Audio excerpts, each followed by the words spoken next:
Alhamdulillahi Rabbil Alamin.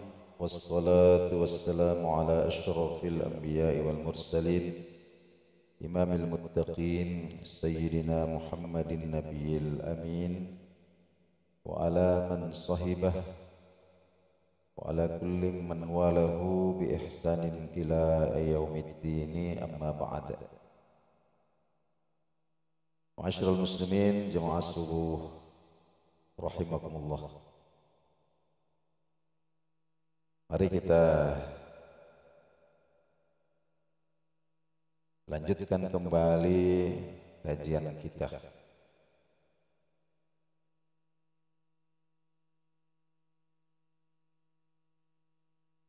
Qala al-muallifu rahimahullahu ta'ala wa nafa'ana bi ulumihi. Syurutu sihhatis shaumi. Syarat-syarat sahnya puasa. Artinya idza tawaffarat hadhihi syurutu, jika syarat-syarat berikut ini terpenuhi, shahhas shaumu, maka puasa sah. Wa hiya arba'atun. Syarat-syarat puasa ada 4. Yang pertama al-islamu, Islam. Orang yang berpuasa ini seorang muslim. Jadi fayushtaratu ayyakuna musliman jami'an nahari. Disyaratkan shaim, orang yang berpuasa ini berstatus muslim, minimal sepanjang hari, mulai subuh sampai maghrib. Fala wirtadda, andai shaim atau orang yang berpuasa ini murtad, batal keislamannya, mungkin karena ucapan, karena perbuatan, atau karena keyakinan, lahzatan wahidah, sebentar saja dia murtad. Ini cuma 1 menit, tiba-tiba dia sadar, kemudian dia bersyahadat ulang lagi, umpama terjadi seperti itu, maka batallah puasanya. Batala saumuhu, maka batal puasanya. Yang pertama. Yang kedua al-aqlu, berakal. Fayushtaratu ayyakuna aqilan mumayyizan. Jadi disyaratkan orang yang berpuasa ini berakal, artinya sadar, jami'an nahari, sepanjang hari, sepanjang siang. Falau junnah, andai kumat gilanya. Jadi subuh-subuh ini normal, pagi puasa sampai zuhur, tiba-tiba gilanya kumat sebentar, batala shaumuhu, maka batallah puasanya. Wa ammal ighma'u, adapun orang yang pingsan, wasukru, dan orang yang mabuk. Orang mabuk, orang pingsan, termasuk juga orang yang kambuh, sakit ayannya, atau epilepsi itu fasayati tafsiluhu fi mubtilatis shaum. Nanti akan dijelaskan rinciannya pada pembicaraan tentang hal-hal yang membatalkan puasa. Yang kedua.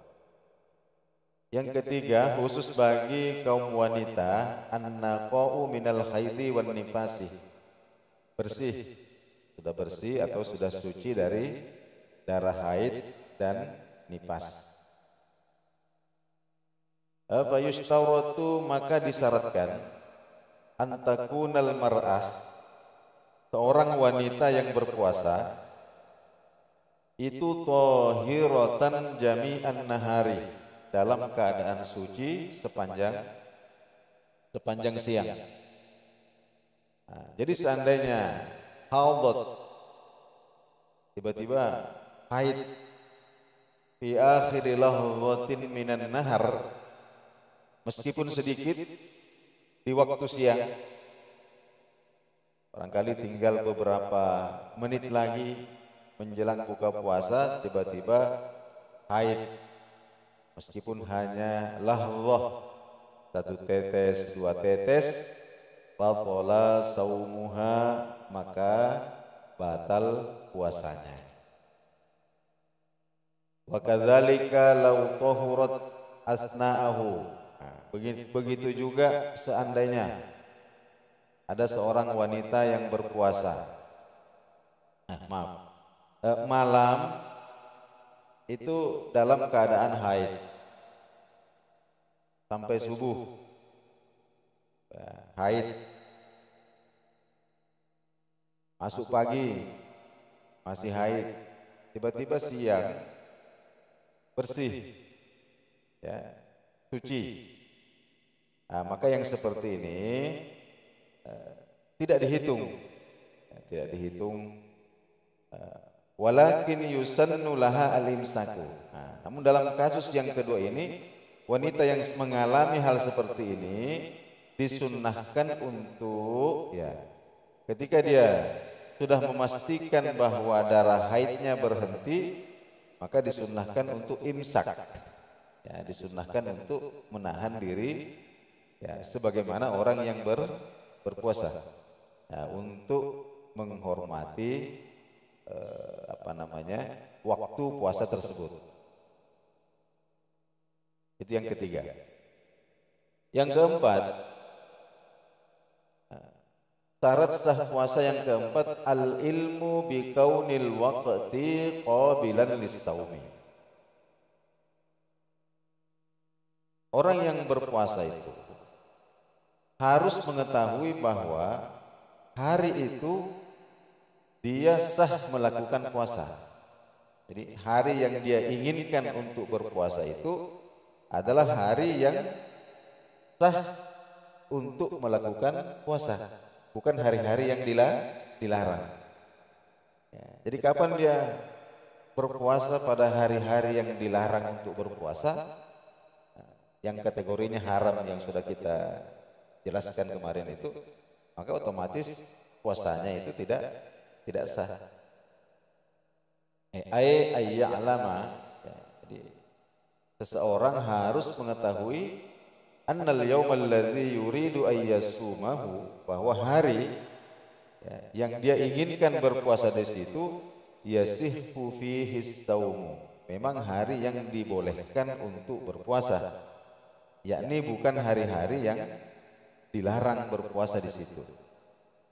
Itu syarat sah. Syarat sah. Nah, sekarang syurutu wujubis saumi, syarat-syarat wajibnya puasa. Di atas ini syarat sah, kemudian di bawah ini syarat wajib. Artinya apa? Idza tawaffarat hadhihi syurutu wajabas saum. Nah, jika terpenuhi syarat-syarat berikut ini, maka wajib berpuasa. Wahiyya khamsatun, ada 5. Yang pertama al-Islam. Islam. Fala yukhatabu bihil kafiru fid dunya. Jadi orang kafir tidak dituntut berpuasa. Fala yukhatabu bihi. Wa ammal murtaddu. Adapun orang yang murtad, ada namanya kafir asli. Kafir asli itu, ya, semenjak lahir kafir. Yang seperti ini tidak ditaklif, ya, tidak dibebani syariat. Adapun orang yang murtad, ya, orang murtad ini disebut kafir yang tidak asli. Aslinya muslim. Kemudian karena alasan tertentu akhirnya batal keislamannya, murtad. Nah, kalau yang murtad ini, fayajibu alaihil qada'u idza raja'al islam ilal islam. nanti seumpama dia kembali lagi masuk Islam, maka dia diwajibkan untuk mengganti puasa-puasa yang ia tinggalkan dalam keadaan ketika dia murtad itu. Wajib untuk mengganti.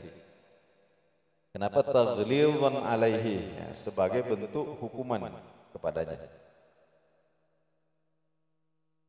Yang kedua, at-taklifu. Ya. Orang yang berpuasa ini harus mukallaf. Ya, mukallaf ini ayyakuna balighan aqilan. Ya, ayyakuna balighan aqilan, balik dan berakal. Bukan orang gila dan dalam keadaan sadar sepanjang hari. Wa mas-sabiyyu, adapun anak kecil yang belum balik, fayajibu ala waliyi amrihi, maka kewajiban walinya adalah ayyamurahu bis-shaumi, memerintahkan anak ini untuk berpuasa li sab'i sinina, jika sudah mencapai umur 7 tahun. Wa yadribuhu, dan wajib ditegaskan, bahkan dipukul. Idza tarakahu li asyri sinina, jika anak ini tidak berpuasa sedangkan umurnya sudah sempurna 10 tahun. Umur sudah sempurna 10 tahun, tidak berpuasa. In ataqahu, jika memang sudah mampu. Kemudian yang ketiga, al-itaqatu, ay al-qudratu alaihi, mampu berpuasa. Wal itaqah takunu hissan wa syar'an. Orang disebut mampu ini tinjauannya ada dua. Yang pertama secara hissan, secara lahiriah. Yang kedua tinjauannya secara syariat. Ada orang yang secara zahir mampu berpuasa, tapi secara syariat dianggap tidak mampu. Atau sebaliknya, ada yang secara syariat tidak bermasalah, tapi secara lahiriah dikategorikan orang yang tidak mampu berpuasa. Nah, hissan atau tinjauan lahiriah itu dia dari fisiknya atau umurnya. Jadi fala yajibu ala syaikhil harim, ya. Maka puasa itu tidak wajib bagi orang yang sudah sangat tua, sudah lemah sekali. Kemudian wal maridil ladzi la yurja bara'ah, atau ada orang yang sakit, ya, dengan penyakit yang katakanlah dalam tinjauan medis ini sudah tipis sekali harapan untuk sembuh. Sudah tipis sekali harapan untuk sembuh. Jadi kedua kategori ini secara lahiriah dianggap tidak mampu untuk berpuasa. Jadi tidak wajib. Yang wajib bagi mereka ini adalah membayar fidyah. Bayar fidyah setiap hari. Beri makan kepada satu orang miskin, ya, satu orang setiap hari puasa yang ditinggalkan. Kemudian yang ketiga, syar'an. Ya, ada orang yang dianggap tidak mampu dengan tinjauan syariat. Fisiknya kuat, badannya sehat, tapi tidak wajib berpuasa. Berpuasa malah berdosa. Yang mana itu? Fala yajibu 'alal haidhi wan nufasai. Yakni orang-orang atau wanita-wanita yang haid dan nifas. Nifas ini darah yang keluar akibal wiladah, setelah melahirkan, ya. Biasa berlangsung selama maksimal 40 hari, maksimal 40 hari. Nah, wanita yang haid dan nifas ini nanti wajib untuk mengqadha, bukan membayar fidyah, tapi mengqadha. Kalau yang pertama tadi, orang yang sudah sepuh sekali atau orang yang punya penyakit yang tipis sekali harapan untuk sembuh, Nah, ini cukup membayar fidyah. Kemudian yang keempat, as-sihhatu. Ya, jadi orang yang berpuasa ini harus dalam keadaan sehat wal afiat. Ya, sehat wal afiat. Jadi syariat ini tidak memberatkan. Jangan sampai ya, kita jadi orang yang berpuasa itu disyaratkan harus sehat. Jadi fala yajibu 'alal maridhi, maka tidak wajib bagi orang yang sakit. Nah, pertanyaannya sekarang sakit yang seperti apa? Ini dijelaskan oleh pengarang kitab di sini bahwa wadhabitul maradi, ya, batasan penyakit, standar penyakit al-mubihi lil fitri, yang membolehkan tidak berpuasa. Yang pertama, huwallazi yukhafu minhul halaku, ya, dikhawatirkan meninggal dunia. Ya, ada orang sakit, seandainya berpuasa ini dikhawatirkan meninggal dunia, itu tidak wajib. Kalau penyakitnya seperti itu. Atau standar yang kedua adalah ta'akhurus syifai, ya,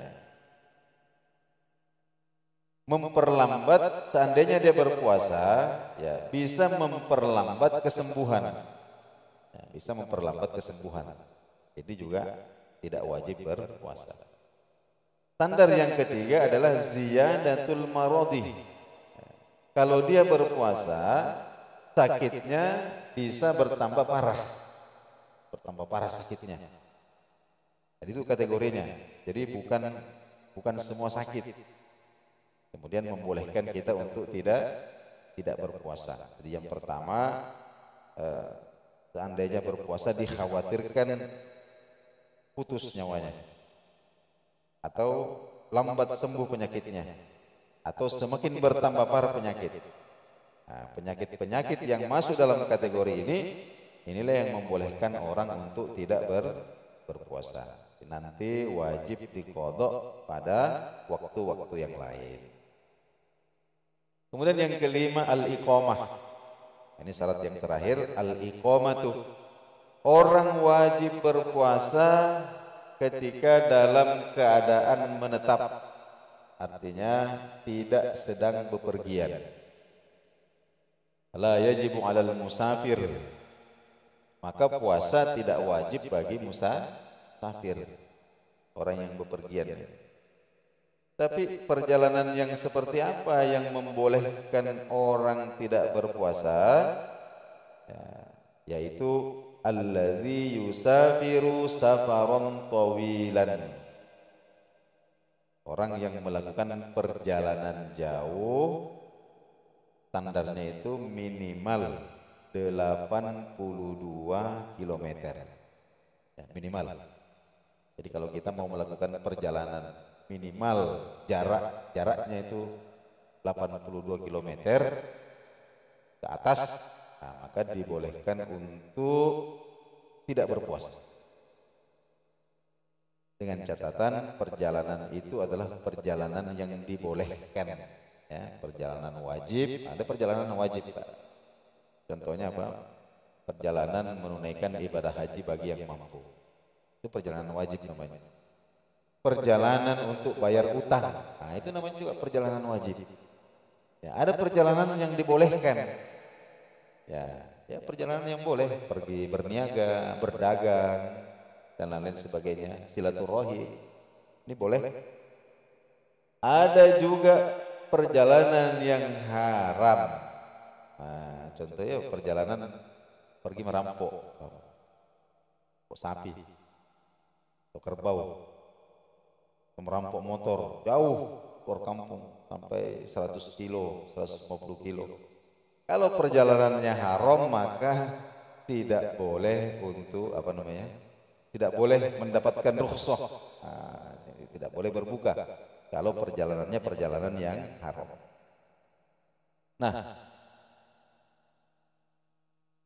kemudian yang penting diperhatikan, ya, wa yustaratu li jawazil fitri fis safar. Bagi orang yang hendak mengambil keringanan berbuka dalam perjalanan, disyaratkan, ini syarat ini, Apa itu? Ayyusafira qabla tulu'il fajri. Memulai perjalanannya sebelum waktu subuh. Sebelum subuh udah berangkat. Maksudnya sebelum subuh itu sudah tinggalkan rumah. Kalau dari rumah sudah tinggalkan ke masjid, sholat subuh, setelah itu lanjut perjalanan. Jangan nanti pagi, kalau nanti jam 7, jam 8 pagi baru mulai perjalanan, maka itu sudah apa namanya? Sudah tidak dibolehkan lagi untuk berbuka. Nah itu. Jadi disyaratkan safar itu, perjalanan itu dimulai sebelum waktu subuh. Nah, kemudian wal afdalu as-saumu lil musafir illam yashqa alaihi. Nah, mana yang lebih baik ketika kita melakukan perjalanan? Mana yang lebih baik, kita ini tetap berpuasa atau kita ini berbuka? Pengarang kitab katakan di sini yang paling utama itu bagi musafir adalah berpuasa illam yashqa alaihi, jika tidak merasa kepayahan. Nah, kita naik pesawat aja, pesawat pun tidur 2 jam 3 jam, terus naik mobil pribadi enak, ya kita berpuasa saja. Fa in syaqqa, namun jika terasa berat, ya, karena perjalanannya ini berjalan kaki atau mungkin bukan orang yang kuat, ya, naik kendaraan, pusing kepala, perut tidak enak dan lain sebagainya, fal fitru afdalu, maka lebih diutamakan adalah berbuka. Jadi tergantung kondisi dan keadaan orang yang musafir itu. Nah, hadirin yang dimuliakan Allah Subhanahu wa taala, nah, inilah yang sempat kita kaji pada subuh hari ini, syarat-syarat sah puasa, kemudian syarat-syarat wajibnya puasa. Insyaallah besok subuh kita masuk pada rukun-rukun puasa. Mudah-mudahan Allah Subhanahu wa taala memberikan manfaat pada kita sekalian. Kita tutup dengan doa kafaratul majlis. Subhanakallahumma wa bihamdik, asyhadu an la ilaha illa anta, astaghfiruka wa atubu ilaik. Assalamualaikum warahmatullahi wabarakatuh.